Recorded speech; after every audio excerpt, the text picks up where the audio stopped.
Olá pessoal, tudo bem? Um grande abraço para você ligado aqui no Mestres da História, em conexão direta com o LAC Concursos, o maior site de videoaulas do Brasil, quiçá das Américas. Pois é, galera, para desespero da concorrência, Edenilson Moraes está na área e se derrubar é pênalti. E eu tô chegando aqui para continuar com o nosso projeto pedagógico que visa a sua preparação, que visa a sua qualificação para o exame intelectual da ESA, a nossa gloriosa Escola de Sargento das Armas. Você que está estudando para a prova da ESA, tem aqui no canal Mestres da História uma excelente oportunidade de preparação.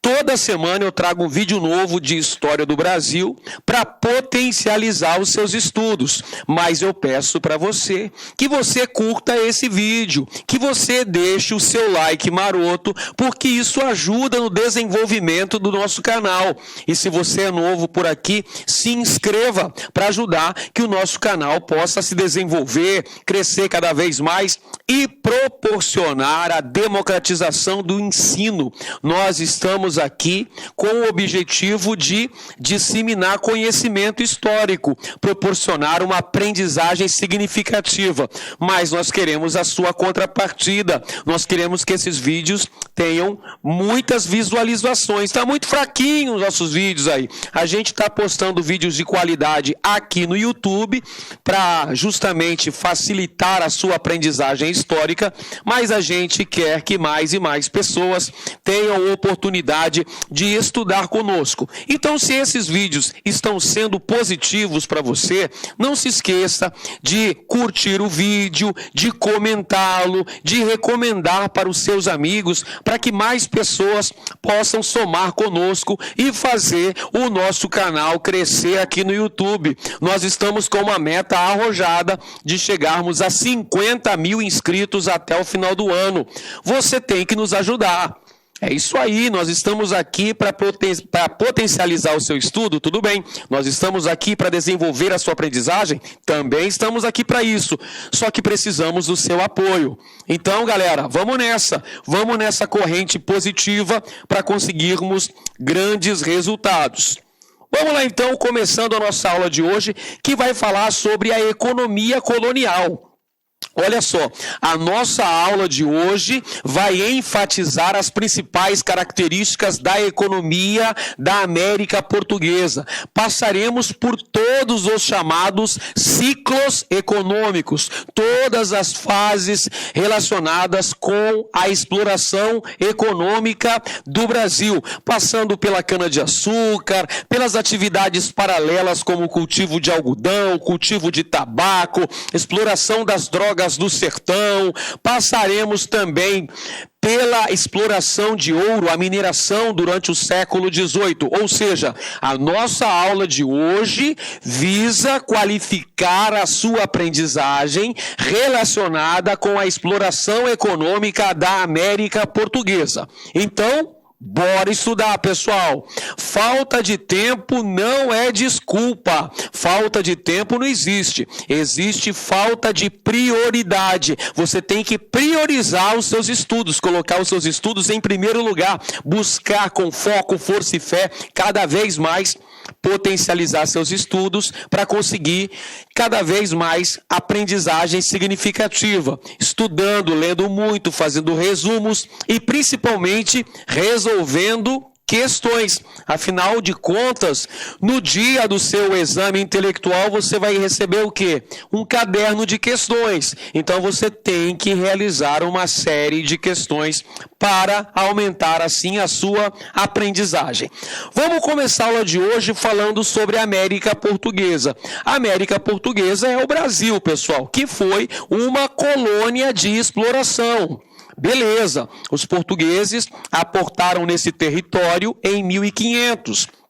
O período que vai de 1500 até 1530 é conhecido como período pré-colonial. Naquele momento não houve uma colonização sistemática, efetiva dos portugueses nesse território, justamente devido ao fato de que as atenções lusitanas estavam do outro lado do mundo, lá nas Índias, onde haviam as famosas especiarias orientais. Nesse primeiro momento, os portugueses vão se limitar a instalar feitorias no litoral e também a explorar o pau-brasil, além de enviar as expedições guarda-costa e as expedições exploradoras. Mas a partir de 1530, muda essa postura portuguesa com o envio da expedição de Martim Afonso de Souza, que em 1532 promoveu a fundação da Vila de São Vicente, a primeira vila do Brasil.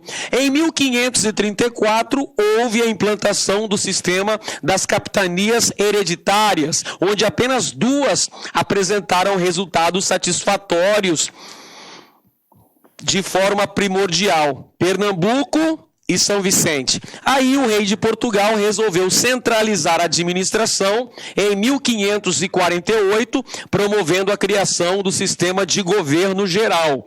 Agora a gente fala dos aspectos relacionados com a economia na América Portuguesa. Primeiro ponto, significa dizer que o Brasil era uma colônia de exploração.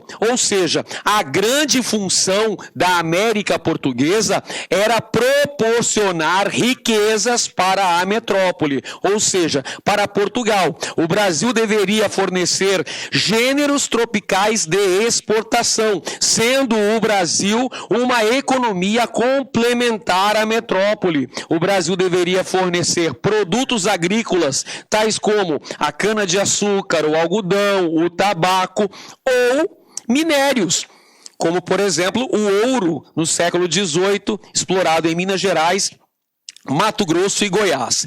E a metrópole, por sua vez, forneceria para a colônia produtos manufaturados e africanos escravizados.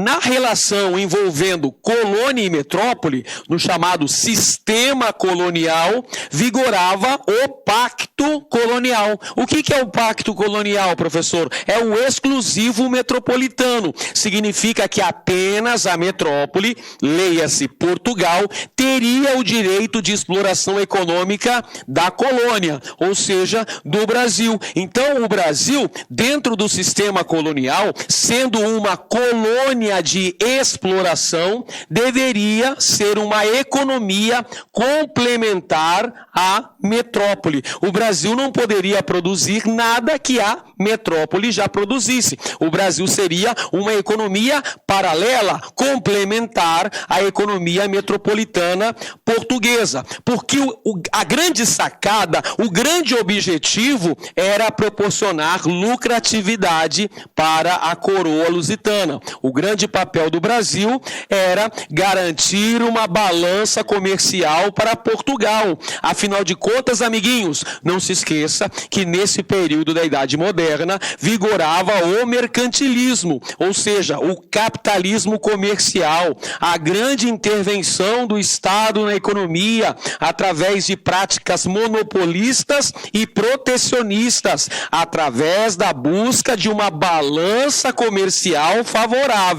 Ou seja, a metrópole deveria exportar mais do que importar. Então, o papel relacionado com a colônia, ou seja, o Brasil, era o de proporcionar riquezas para a metrópole, ou seja, Portugal, porque vigorava o exclusivo metropolitano, o pacto colonial. Portugal tinha exclusividade sobre a exploração econômica do Brasil. Agora, meus amigos e minhas amigas, vamos observar a forma pela qual a banca ESA costuma cobrar esse assunto nas provas.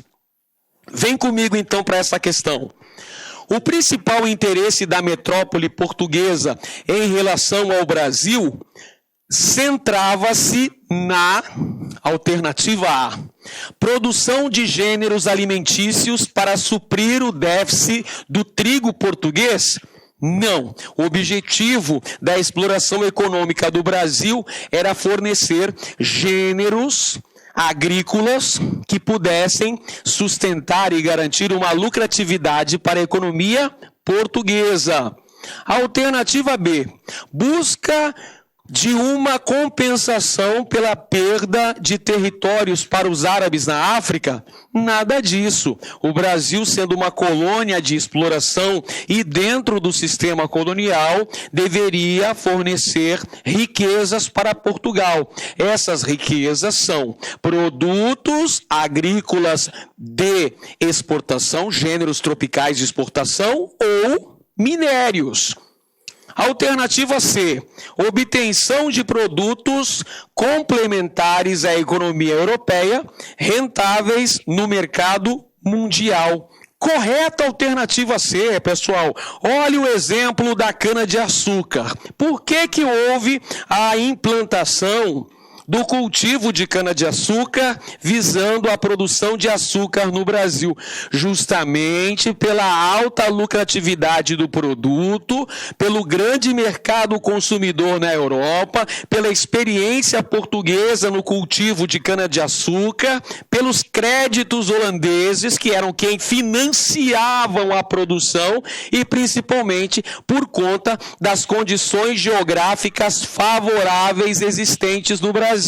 Ou seja, solo fértil do tipo massapê e também clima tropical úmido da região da Zona da Mata. Então, vamos assinalar essa questão, alternativa C de casa. E tem ainda a letra D, expansão da pecuária para abastecer de carnes e couro a população ibérica. Nada disso, né, pessoal? Até porque a expansão da pecuária aconteceu ao longo dos séculos XVII e comecinho do século XVIII, com a ocupação do Vale do Rio São Francisco. E a produção pecuária visava essencialmente o mercado interno, logicamente. Beleza? Muito bem, naquela época não existia friboi ainda, né, pessoal? O abastecimento era interno, a produção de carne, de couro, de leite, visando o mercado interno. Bom, agora a gente fala sobre a economia açucareira, outro importante tema, um tema relevante e que é muito recorrente nas provas da ESA. A economia açucareira se constituiu na principal atividade econômica colonial. É isso mesmo, meus caros, senhoras e senhores, moças e rapazes, meninos e meninas, olha só, a cana-de-açúcar foi o produto top de linha, o produto principal do Brasil durante os séculos XVI, XVII e XVIII. Mesmo durante a exploração aurífera nas Gerais, a cana-de-açúcar continuou tendo um peso relevante na pauta das exportações brasileiras. Durante um bom período, foi o principal produto da pauta das exportações, a principal atividade econômica colonial, fruto das condições geográficas extremamente favoráveis. Já mencionei para vocês agora há pouco, solo fértil e clima tropical úmido. Além disso, já havia experiência portuguesa no cultivo de cana-de-açúcar. Os portugueses cultivavam cana-de-açúcar na ilha dos Açores, na ilha de Cabo Verde e na Ilha da Madeira. Manja a Ilha da Madeira? Lá onde nasceu o gajo português Cristiano Ronaldo. Ele nasceu na Ilha da Madeira. Pois é, os portugueses já cultivavam cana-de-açúcar na Ilha da Madeira antes de cultivarem cana-de-açúcar no Brasil. Os portugueses já tinham conhecimento técnico no cultivo, na chamada plantation de cana-de-açúcar. E isso possibilitou uma grande lucratividade, geração de riqueza para os senhores de engenho e também para a coroa portuguesa. E quais foram as condições básicas para o cultivo de cana-de-açúcar no Brasil? Este assunto você tem que ficar ligado, você tem que levar para o dia da prova. Condições muito fáceis, olha só. Monocultura, escravidão, exportação e latifúndio. É só lembrar desta dica que eu vou dar para vocês. MEL, pessoal, muito simples. Monocultura, o cultivo de um único produto em larga escala visando a exportação, utilizando-se basicamente de mão de obra escrava, a escravidão, em grandes extensões de terra chamadas de latifúndios. Então aí está, pessoal, facinho, até eu sei. Monocultura, exportação, escravidão e latifúndio são as características básicas da chamada plantation, ou seja, da chamada plantagem, que foi um modelo de colonização implementado pelos portugueses no Brasil lá no século XVI, principalmente nas capitanias de Pernambuco e Bahia, que são as principais produtoras de cana-de-açúcar lá durante o período colonial brasileiro. Vamos aí conferir como é que a banca ESA costuma cobrar esse tema nas provas. Olha o enunciado da questão aí, gente. Presta atenção, vem comigo. A sociedade brasileira, nos primeiros séculos de colonização, foi profundamente marcada pelo ciclo do açúcar. Uma das razões que levou Portugal a implantar a indústria açucareira no Brasil foi... Pessoal, deixa eu fazer um pequeno adendo aqui, olha só. Era a agroindústria açucareira. Porque vamos analisar aqui, gente. Portugal ordenou que fossem implantadas as unidades de produção aqui no Brasil. Como é que eram chamadas essas unidades de produção aqui no Brasil? Chamavam-se engenhos. Os engenhos eram os locais que detinham as instalações para a produção de cana-de-açúcar e para o beneficiamento dessa produção. Entrava cana-de-açúcar, saía açúcar e seus derivados. Aguardente, é a popular cachaça, né? Aquela que matou o guarda, aquela dos pefofos, né? E também aquela que é doce, mas não é mole não, a rapadura. Então são os derivados da cana, açúcar, aguardente e rapadura. Portanto, existia no Brasil a agroindústria açucareira. Os engenhos eram unidades de produção açucareira. Beleza? Vamos conferir então agora as alternativas. Alternativa A. O açúcar era um produto desconhecido na Europa e poderia, pelo seu exotismo, transformar-se em uma excelente mercadoria para o enriquecimento da burguesia. Galera, eu não acabei de falar que os portugueses já tinham uma expertise na produção de açúcar? Eles já produziam açúcar na Ilha da Madeira, na Ilha de Cabo Verde, na Ilha dos Açores. Então os europeus já conheciam o açúcar da cana, pessoal. E eles queriam, eles apreciavam o consumo do açúcar da cana. Por isso existia um mercado consumidor ávido para consumir açúcar. Existia demanda para o produto. Então já vamos excluindo essa alternativa A. Vamos para a alternativa B. O indígena habituado à agricultura seria uma mão de obra abundante e barata. Errado também, pessoal. Por que razão que está errado, professor? O indígena não conhecia a agricultura? Pessoal, presta bem atenção. Na cultura indígena, o trabalho agrícola era reservado às mulheres. Os índios não se adaptaram à escravidão, não se adaptaram às atividades agrícolas. Os índios fugiam, preferiam até se matar do que permanecerem como escravo. É daí que surgiu aquela tendência pejorativa, discriminatória, de dizer que o índio era preguiçoso, era indolente, era incapaz, era fraco, justificando dessa maneira a importação de mão de obra escrava proveniente da África. Isso tudo é balela, meus amigos. Na verdade, o que sustentou a importação de mão de obra escrava para o Brasil era o lucrativo tráfico transatlântico de escravos. Era extremamente lucrativo o tráfico negreiro, ir obter escravos na África, trazê-los para o Brasil para a atividade do cultivo de cana-de-açúcar e da produção de açúcar. Vamos para a próxima alternativa, a letra C. O frete e o transporte do açúcar para a Europa eram fáceis. Nada disso, não eram nada fáceis, até porque precisava-se de financiamento para essa produção. O cultivo e a produção de cana-de-açúcar não eram atividades muito baratas. É por isso que os portugueses precisavam de parceria econômica. Os holandeses eram os grandes financiadores da produção de cana-de-açúcar no Brasil. Os holandeses financiavam a produção, transportavam e refinavam e distribuíam o produto na Europa. Então, os holandeses também eram grandes sócios, grandes parceiros dos portugueses no comércio açucareiro. Então, a gente já vai eliminando também a letra C. Vamos para a letra D.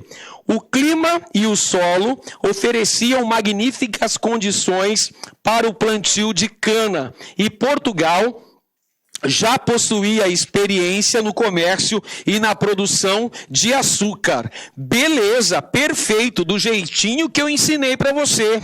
Portugal já tinha experiência no cultivo de cana-de-açúcar e encontrou aqui no Brasil condições geográficas e geológicas extremamente favoráveis. Condições geográficas, o clima tropical úmido da região da Zona da Mata. Condições geológicas, o solo extremamente fértil, do tipo massapê. Pronto, caiu a sopa no mel, que legal, beleza? São as condições favoráveis para o cultivo de cana-de-açúcar no Brasil. Pode assinalar a alternativa C, a marca letra. Aliás, a alternativa D, D de dado. Essa é a correta nessa nossa questão número 2.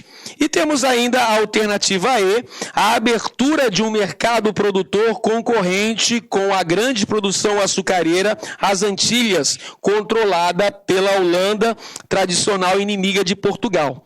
Não, aqui temos um anacronismo. Os holandeses eram parceiros dos portugueses até o advento da União Ibérica, que é aquele período em que Espanha e Portugal estavam atrelados do ponto de vista político. A Espanha dominando Portugal. É aí que nós temos o rompimento dessa participação holandesa no comércio açucareiro, quando a Espanha decreta o bloqueio comercial, um embargo econômico à participação dos holandeses no lucrativo comércio do açúcar. Para romper esse embargo comercial, é que a Companhia das Índias Ocidentais promove a invasão e ocupação do território brasileiro, de boa parte do território brasileiro na região Nordeste, entre 1630 e 1654. É só após a expulsão dos holandeses, na famosa insurreição pernambucana, é que os holandeses se deslocam para o Caribe, na região das Antilhas, onde vão produzir um açúcar de melhor qualidade e mais barato do que o açúcar produzido no Brasil, marcando o início da crise da lavoura açucareira no Brasil. Beleza? Tá acompanhando direitinho? Então vamos em frente. Falando agora sobre os chamados ciclos econômicos. Eu sei que essa definição hoje é muito questionada, mas durante um certo período da história do Brasil, admitiu-se que o Brasil possuiu vários ciclos econômicos. Ciclo do pau-brasil, ciclo da cana-de-açúcar, ciclo da mineração, ciclo do café. Hoje, Vários historiadores questionam essa ideia um tanto quanto hermeticamente fechada. Perfeito? Hoje, essa definição de ciclos econômicos é bastante questionável. Por isso que eu coloquei aspas bem grande aqui para falar dos chamados ciclos econômicos no Brasil. O Brasil, sendo uma colônia de exploração, fornecia lucratividade para sua metrópole. Então, há uma visível dependência com o mercado externo. Veja o exemplo do cultivo de cana-de-açúcar para a produção do açúcar. Ele não se destinava ao mercado interno, ele não seria consumido aqui na América Portuguesa, muito pelo contrário, seria exportado para a Europa. Nós tivemos aí a exploração do pau-brasil, que notadamente se desenvolveu durante o período pré-colonial, porém, mesmo durante o período colonial brasileiro, continuou-se a extração da madeira do pau-brasil. Tanto é que a Mata Atlântica foi praticamente destruída ao longo do período colonial. Nós temos também a cana-de-açúcar, um importante gênero agrícola implantado, introduzido pela coroa portuguesa aqui no Brasil. Nós temos a mineração do século XVIII na região de Minas Gerais, Goiás e Mato Grosso. E nós temos também o café, grande destaque de nossa economia durante o período do Segundo Reinado, sobretudo durante a segunda metade do século XIX. Maravilha, pessoal, vamos conferir uma questão. A existência de produtos reais ou ciclos em nossa economia resultou do quê? Alternativa A, da dependência do mercado externo. Alternativa B, da pequena visão econômica dos dirigentes portugueses. Alternativa C, do nosso clima tropical. Ou alternativa D, do predomínio do latifúndio. Olha, a existência desses chamados produtos reais ou ciclos econômicos está diretamente relacionado com a dependência econômica externa. Afinal de contas, essa produção destinava-se ao mercado internacional. Esses produtos eram exportados para a Europa. A alternativa correta, letra A. Muito bem, vamos em frente, vamos seguindo aí, pessoal, com foco, com motivação, vem comigo. Vamos falar agora sobre a colonização brasileira, os aspectos relativos à colonização brasileira que esteve embasada nos valores do mercantilismo. O mercantilismo é o chamado capitalismo comercial. Aquele conjunto de doutrinas político-econômicas baseadas na intervenção do Estado na economia, na adoção de monopólios, de protecionismo alfandegário e de uma balança comercial favorável. O grande objetivo, no final das contas, era garantir o entesouramento da coroa portuguesa, garantindo dessa forma muita lucratividade para Portugal. O Brasil, portanto, foi uma colônia de exploração, com uma economia complementar à economia lusitana. Afinal de contas, até 1808, até a assinatura da abertura dos portos brasileiros às nações amigas, vigorou o chamado Pacto Colonial, ou seja, o exclusivo metropolitano. Portugal tinha direito à exclusividade da exploração dos mais variados produtos no Brasil. Vamos conferir mais uma questão padrão ESA, porque afinal de contas nós queremos ficar competitivos. Nós queremos um grande desempenho no dia da prova. Olha só, gente, a colonização brasileira foi motivada de início por preocupações, sobretudo políticas. Por quê? Porque, olha só, a colonização brasileira foi motivada por questões de cunho político. Por que razão? Alternativa A. tinha como objetivo extrair as riquezas que se presumia existir no interior do continente. Alternativa B, visava através do povoamento preservar a posse da terra, já então disputada por corsários estrangeiros. Alternativa C, pretendia-se essencialmente conquistar as populações indígenas para a fé católica.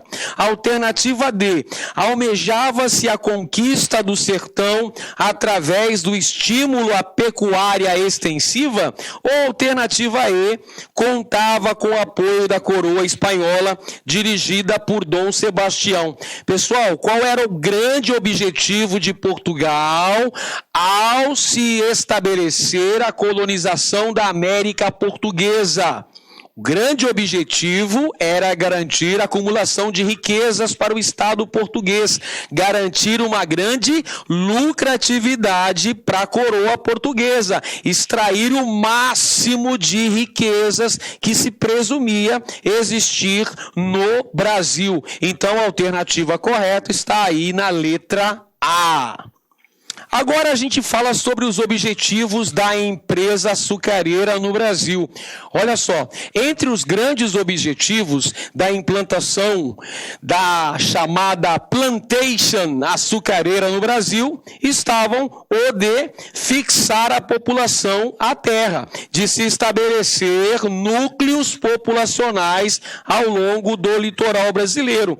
Porque a primeira atividade econômica desenvolvida pelos portugueses durante o chamado período pré-colonial foi a extração de pau-brasil, que era uma atividade predatória e itinerante, ou seja, que não fixava a população à terra, que não gerava a criação de núcleos populacionais, nem arraiais, nem vilas, muito menos cidades.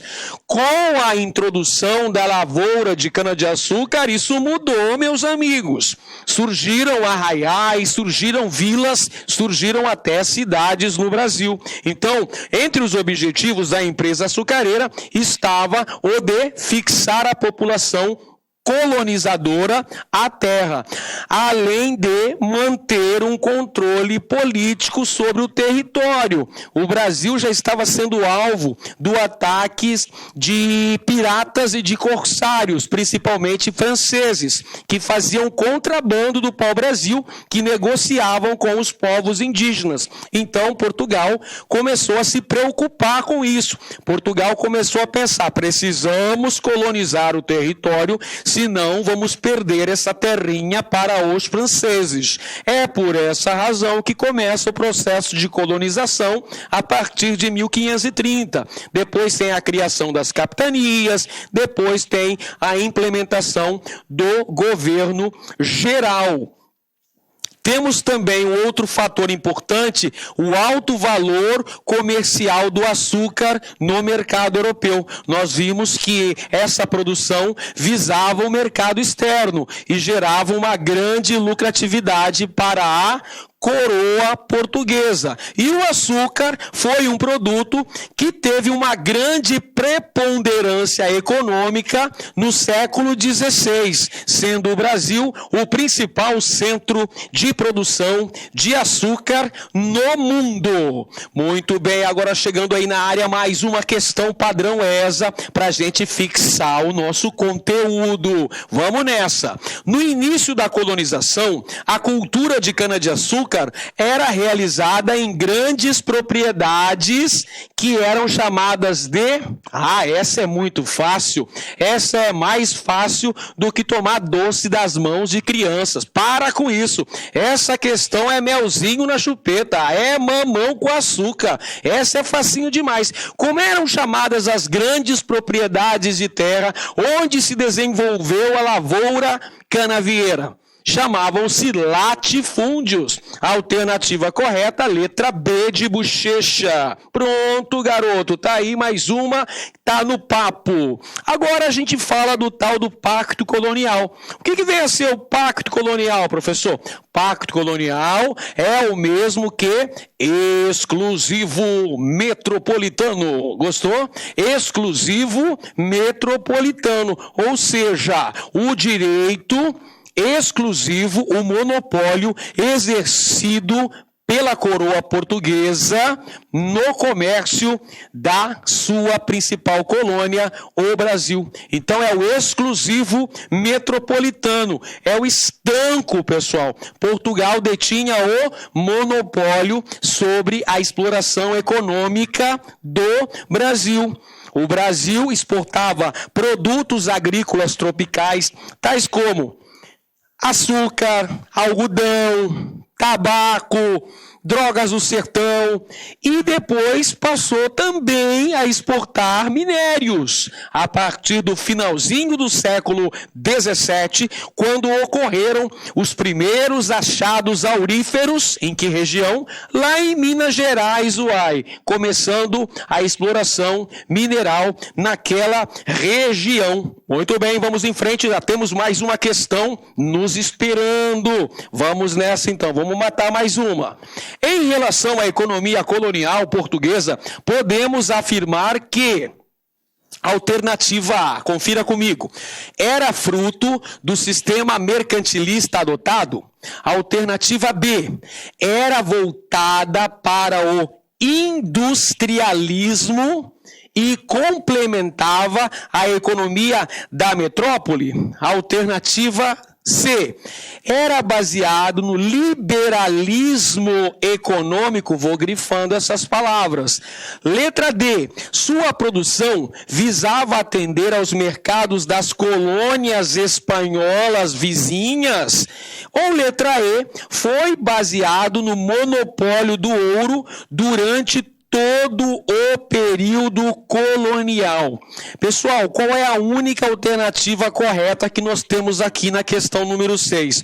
Ora, a única alternativa aqui que é correta do ponto de vista histórico é a alternativa A, porque a exploração econômica do Brasil deu-se em moldes mercantilistas, ou seja, a colônia brasileira deveria fornecer o máximo de riquezas para a metrópole portuguesa. Por que está errada a letra B, professor? Porque aqui fala de industrialismo. Na verdade, vigorava nessa época o capitalismo comercial, o chamado mercantilismo. Por que está errada a letra C? Porque a letra C fala de liberalismo econômico, e nessa época não tinha. Era o pacto colonial, ou seja, a intervenção do Estado na economia através de práticas de monopólio. Era o controle, era o estanco da coroa portuguesa. E por que está errada a letra D? Ora, porque a produção agrícola visava abastecer os mercados europeus e não as colônias espanholas. E a letra E, por que está errado? Porque o ouro não foi o único produto da economia colonial brasileira. Nós tivemos outros: cana-de-açúcar, algodão, tabaco, drogas do sertão, ouro, a pecuária, tá entendendo? Beleza, pessoal. Por falar nisso, olha só o que nós vamos falar agora. Nós vamos justamente falar das atividades complementares, porque nem só de cana-de-açúcar vivia a produção econômica no Brasil. Nós tínhamos também outras atividades que eram complementares ou subsidiárias à economia açucareira no Brasil, tais como a pecuária. Por quais motivos foi implantado a criação de gado no Brasil, professor? Olha só, o gado foi introduzido no Brasil para servir de força motriz nos engenhos, para servir de meios de transporte, para fornecer couro, carne, leite. É por essa razão que deu-se a introdução da pecuária no Brasil. E a pecuária se constituiu num fator importantíssimo no processo de expansão territorial do nosso país, porque a pecuária ocupou a região do sertão brasileiro, a região do Vale do Rio São Francisco. Então nós temos a criação de gado visando a produção de alimentos.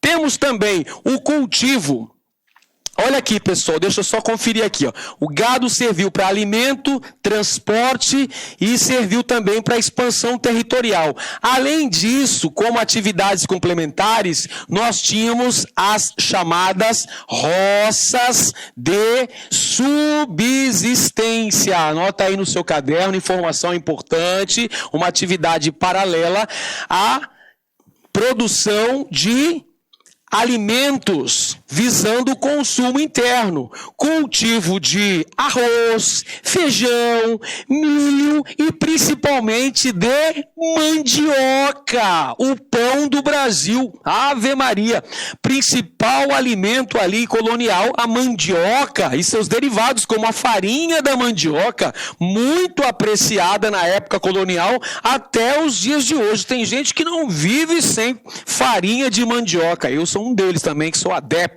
à farinha de mandioca, principalmente quando se faz um pirãozinho ali de peixe, uma delícia. Então as roças de subsistência, as pequenas lavouras, eram importantes para o fornecimento de alimentação para a população dos arraiais e vilas estabelecidos aqui no Brasil, consumo interno. Além disso, nós temos a produção de tabaco, né, o cultivo de tabaco para a produção de fumo e também a produção de algodão. A propósito aqui, pessoal, vale lembrar que fumo e algodão eram duas importantes moedas de troca dentro do tráfico negreiro. Lembra do tráfico negreiro, da obtenção de escravos africanos que eram trazidos nos infectos navios negreiros? Pois é, eram utilizadas várias moedas de trocas pelos portugueses. Eles usavam fumo,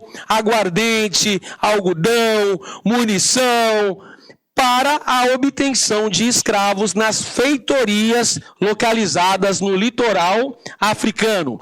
Não podemos esquecer também da exploração das chamadas drogas do sertão, que se deu na região da Amazônia. Quem é que controlava essa extração das drogas do sertão? Guaraná, baunilha, salsa-parrilha, esses produtos, açaí, eram as drogas do sertão. Quem controlava essa produção aqui, pessoal, eram os padres jesuítas, nas missões religiosas, utilizando-se de mão de obra indígena. Eram os índios que trabalhavam na coleta das chamadas drogas do sertão. Vamos para mais uma questão padrão ESA, mais uma chegando para a gente no pique, vamos a ela, pessoal. Com relação às atividades agropecuárias do Brasil colônia do século XVII, destacamos alternativa A, o seu funcionamento como atividade complementar ao extrativismo, propiciando também a colonização do extremo sul. Incorreta essa afirmação, pessoal, está errada. Alternativa B, que ela foi desenvolvida em torno dos grandes engenhos com emprego de mão de obra escrava. Também está incorreta, pessoal. Porque quais foram as atividades? Você viu, pecuária, produção de tabaco, de algodão, exploração das drogas do sertão. Então, essas atividades, via de regra, não estavam em torno dos grandes engenhos. Por exemplo, a pecuária teve que ser transferida para o interior do território, para o chamado sertão nordestino. Letra C. A constituição de grande latifúndio pastoril, empregando mão de obra indígena e mameluco, com o desbravamento de grandes áreas do interior. Aí sim está correto, pessoal. Aí sim está correto. Por exemplo, a pecuária aproveitou-se das vastas extensões de terra existentes no interior do Brasil, no sertão, no Vale do Rio São Francisco. Professor, não tinha ninguém morando lá? Tinha os índios. Então o que eles fizeram com os índios? Eles desceram estanho nos índios, ou seja, eles exterminaram os índios para levar para essa região milhares de cabeças de gado, criar vários latifúndios criatórios na região, ou seja, promover a pecuária, o desenvolvimento da criação de gado, que via de regra não usava mão de obra escrava. A mão de obra escrava na pecuária era em número bastante reduzido, porque predominava a mão de obra livre exercida pelos sertanejos. Ou era mão de obra indígena ou mão de obra cabocla, mameluca. Eram os sertanejos que trabalhavam basicamente na mão de obra da pecuária no interior do território brasileiro. Portanto, a alternativa correta, letra C. Mais uma vez nós falamos sobre a cultura açucareira no Brasil. É sempre bom falar da cultura açucareira, porque foi um produto de destaque em nossa colonização e usou o sistema de plantation, que era caracterizado pelos já mencionados monocultura, escravidão, exportação e latifúndio, formando-se a agroindústria açucareira, porque nos engenhos ocorria a fase de beneficiamento da produção. A cana era transformada em açúcar e seus derivados destinados à exportação para o mercado europeu. Mais uma questãozinha padrão ESA chegando para a gente, então vamos detoná-la. O sistema colonial montado no Brasil e organizado para permitir a máxima exploração da colônia tinha por base uma produção, vamos lá, manufatureira, orientada para o consumo interno. Pessoal, o açúcar produzido no Brasil era para ser consumido no Brasil? Não, era para ser exportado para a Europa. Alternativa B, organizada em larga escala em função das pequenas propriedades rurais. Moçada, a produção de açúcar, o cultivo de cana-de-açúcar era feito nos engenhos que ficavam em pequenas propriedades de terra? Não, ficavam em latifúndios, grandes extensões de terra. Alternativa C, agroexportadora em larga escala, fundada na grande propriedade e na mão de obra escrava. Agora sim, professor, beleza pura, tá aí a alternativa correta, letra C de casa é a nossa alternativa correta. Alternativa D, orientada para o setor de subsistência colonial, não, o açúcar era o carro-chefe de nossa exportação. Letra D, industrial destinada ao mercado externo. Nada disso, pessoal. Era agromanufatura, pessoal. Perfeito? Maravilha, então, alternativa correta, letra C de casa. Próxima questão, mais uma questão padrão ESA. No final do século XVII, a produção brasileira de cana-de-açúcar entrou em decadência. Por quê? Qual é o fator que leva à decadência da produção açucareira no Brasil?